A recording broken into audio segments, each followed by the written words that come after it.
Ok, pessoal, chegamos então agora nas entrelinhas que nós vamos explorar aqui, extrair dessa linha da lição de domingo, a vinda do Espírito Santo, dessa segunda lição do terceiro trimestre de 2018. Aqui na linha da lição, o autor já vem trazendo que realmente há muitas evidências da manifestação do Espírito Santo, não somente no Pentecostes. Na verdade, o Espírito Santo sempre se manifestou lá na era patriarcal, que é o que ele chama aqui. E o Alexandre tem uma fala bastante interessante aqui, que ele vai aplicar em outros momentos, que não estão na linha da lição, em que o Espírito Santo agiu de uma forma bastante presente, bastante atuante. E é importante que a gente tenha essa visão de que a Bíblia, que Deus sempre foi Deus e que a mensagem de Deus sempre foi a mesma mensagem de Deus. Isso é bastante importante a gente desenvolver isso. Então, Alexandre, fala conosco um pouquinho mais sobre outras atuações do Espírito Santo no Antigo Testamento. No Antigo Testamento. Então, primeiro o Pentecostes, né? Lá no Pentecostes, a linha da lição ela vem falando dos sinais que acompanharam o derramamento do Espírito Santo. Sobrenaturais. Sinais sobrenaturais. Apareceram línguas de fogo, né? Então labaredas sobre a cabeça das pessoas, as pessoas passaram a ter o dom de falar em línguas estranhas. Mas a gente encontra no Antigo Testamento outras manifestações do Espírito Santo também. Uma das primeiras que aparece na Bíblia está lá no sonho de José. Então, José, ele teve sonhos e visões, e nós entendemos que esses sonhos e essas visões de José, eles eram revelação do Espírito Santo. Outra pessoa que presenciou de forma muito poderosa, inclusive na forma de fogo, né, que é um simbolismo geralmente associado ao Espírito Santo, foi Moisés. Moisés, ele teve um encontro com Deus na sarça ardente, e ele percebeu que aquela chama era uma chama diferente, porque ela queimava e não consumia a sarça, né?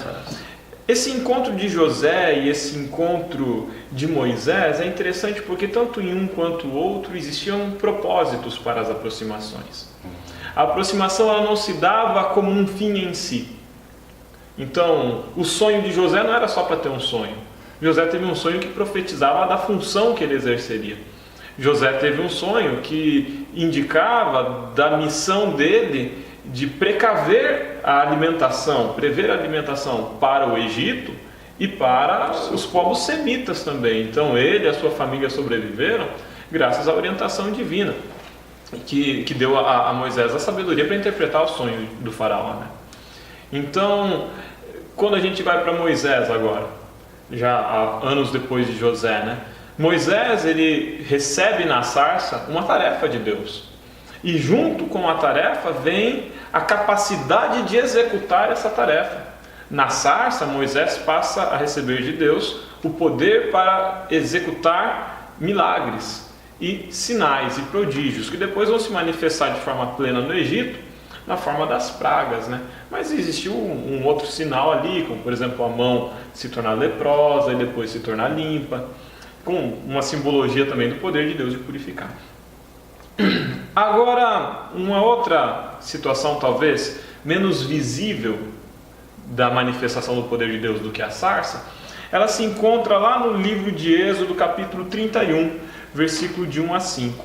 Nós temos uma situação muito interessante ali, que nem sempre nós associamos à atuação do Espírito Santo. Ah, na tua igreja não tem dom do Espírito. Eu sei. Volta e meia a gente escuta isso, né? Lê para quem dizer essa abobrinha para você aí, na tua igreja não tem dom do Espírito. Lê para ele Êxodo 31, versículo de 1 a 5. Diz mais o Senhor a Moisés: eis que chamei pelo nome a Bezalel, filho de Uri, filho de Ur, da tribo de Judá, e o enchi do Espírito de Deus. Espírito Santo, gente. De habilidade, de inteligência e de conhecimento em todo artifício, para elaborar desenhos e trabalhar em ouro, em prata, em bronze, para lapidação de pedras em engaste, para entalho de madeira, para toda sorte de lavores. Então, a gente tem aqui a preparação de pessoas para o ministério da construção do templo. E isso foi obra do Espírito Santo. Enchia o Espírito Santo, a pessoa, e a pessoa começou a ter os dons de manipular ouro, de fazer... De ser um artífice. Então, quando a gente pensa em dom do Espírito, na contemporaneidade, o que o meio evangélico diz? Alguém rodando, alguém sapateando, se estribuchando no chão, alguém gritando, alguém falando em língua estranha, dizem na língua dos anjos, Agora, lá no livro de Êxodo, tem uma manifestação do dom do Espírito Santo. Uma pessoa cheia do Espírito Santo de Que Deus. está fazendo o quê? Entalhe em madeira, que está fazendo uma obra de arte para edificação do templo de Deus. Sabe, irmão, você que tá assistindo aí em casa, às vezes você não fala em língua estranha, mas você tem um talento de trabalhar na manutenção da igreja, identificando aonde está o problema e consertando a manutenção na fiação da igreja. Eu falo isso porque o Lúcio volta e meia faz isso. E cheio do Espírito Santo, o Lúcio contribui para identificar os problemas elétricos aqui da igreja e fazer a manutenção. Às vezes você não fala em língua estranha, mas você é capaz de trabalhar na arquitetura da igreja, de tornar a igreja um lugar bonito, de pensar junto com os irmãos na comissão de construção, como que vai ser o porcelanato da igreja, como que você vai organizar a decoração da igreja. Você é uma irmã que tem uma habilidade de ser florista e faz arranjos na igreja. E quando você faz isso, imbuída da presença de Deus, preocupada com a edificação do corpo de Cristo, você faz isso cheio do Espírito Santo. Ornamentar a igreja é dom do Espírito Santo também. A gente percebe isso ali no livro de Deixa eu aproveitar a fala do Alexandre. Essa parede que vocês estão vendo aqui, ó, fui eu que fiz, tá bom? Então, mas como assim, era para decoração. Então assim, para você ver que realmente, acho que a presença do Espírito Santo em você vai fazer com que você faça muitas coisas úteis para a igreja, úteis para o irmão, úteis, né, na sua comunidade. E eu acho que eu amplio um pouquinho mais, você falando aqui me fez assim, na verdade o nosso trabalho, a nossa profissão muitas vezes tem que ser repensada, porque por que você trabalha naquilo? Né? Qual que é a sua profissão? Por que você acorda todo dia, vai lá num lugar, desempenha uma atividade? Será que lá o Espírito Santo não está com você? Será que a gente pode trabalhar na nossa profissão para honra e glória de Deus? Sim. Eu posso ser um pedreiro, meu avô foi pedreiro muitos anos. Eu posso ser um pedreiro que está edificando para a glória de Deus também? Entender, pessoal, que o Espírito Santo, ele nunca é derramado sem propósito. O derramamento do Espírito Santo não é um fim em si. O Espírito Santo não é magiquinha barata, entendeu? Não é o mago que estava procurando o apóstolo Paulo e pedindo para ele que vendesse aquele dom de fazer milagre para as pessoas verem. Não é isso o Espírito Santo. O Espírito Santo sempre vem com um propósito, com um objetivo. Ele veio para José para livrar o povo da fome. Ele veio para Moisés para livrar o povo do cativeiro. Ele veio para os artífices para construir o templo. O Espírito Santo é derramado com propósito. Por fim, uma outra manifestação do Espírito que eu gosto muito, ela se encontra lá no livro de 1 Reis, capítulo 19, versículos de 9 a 18. Qual é o contexto dessa história aí? O profeta Elias, ele tinha acabado de derrotar os profetas de Baal. Ele estava num momento de glória. E ele se sentiu perseguido por Jezabel. Ele teve medo, ele fugiu, ele se escondeu. Ele achou que ele era o último. Ele achou que não tinha mais ninguém junto com ele. Que ele era o remanescente. E ele se sentiu fraco, se sentiu perseguido por todos. Fugiu e se escondeu. Depois disso, Deus alimentou ele e ele fugiu para mais longe. Ele subiu um monte. E lá no alto do monte ele teve um encontro com a presença do Altíssimo. Ele viu um terremoto, ele viu um vendaval, ele viu fogo, e Deus, e eu já falei sobre essa passagem em outros momentos aqui, e Deus não estava em nenhum desses lugares. Se a gente for ver hoje as manifestações falsas de carisma e de dom do Espírito Santo, Deus não está em nenhum desses lugares.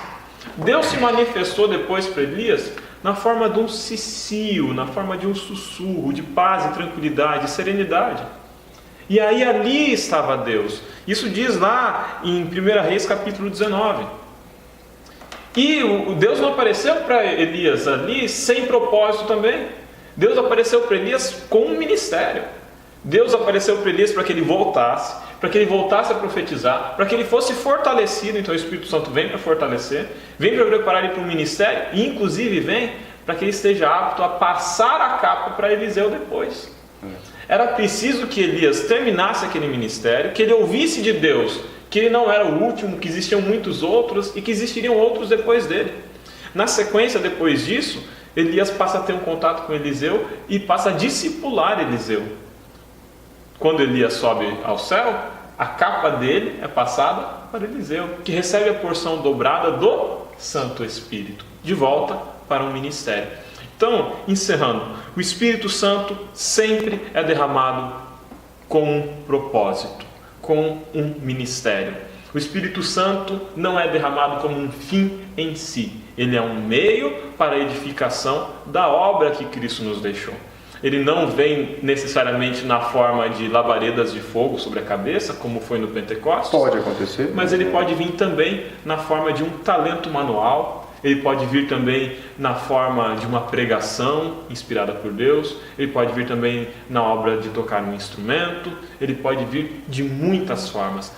Vá lá para o livro de Êxodo. Veja tantos artífices que foram inspirados pela presença do Espírito Santo. Veja quantos cantores e quantos tocadores de instrumentos no antigo Israel. A Bíblia fala em Êxodo, eles o fizeram inspirados pela presença do Espírito de Deus. Esse é o Espírito Santo, um Espírito Santo que vem para o trabalho, não um Espírito Santo que é a manifestação de uma finalidade em si mesmada. Bom, pessoal, hoje, essa semana, o tema é o Pentecoste, a vinda do Espírito. Ficou aí mais uma entrelinha para você explorar na sua classe sobre como aplicar isso, porque nós temos um mundo pentecostal, que inclusive já usa esse nome, e que prega que realmente a manifestação do Espírito só é válida se for daquele jeito da caixinha, Aquilo lá é a manifestação do Espírito. Então fica aí a fala do Alexandre. Espero que vocês estejam curtindo. Não esqueça de deixar seu joinha, se inscrever no canal, acionar aí o sininho e comentar aí de acordo com a sua opinião a respeito desse assunto. E também compartilhar, através da hashtag Compartilhe no WhatsApp. São vídeos, agora nós temos o vídeo inteiro e temos também os vídeos mais curtos do dia a dia para você compartilhar com outras pessoas que, quem sabe, entende que o Espírito Santo não é da forma que o Alexandre colocou aqui, que não é nem o Alexandre que está colocando, ele está buscando isso com base nas escrituras bíblicas. Beleza, pessoal? Então continue ligado aqui no Entre Linhas, que nós nos vemos então nas próximas entrelinhas da lição de segunda-feira.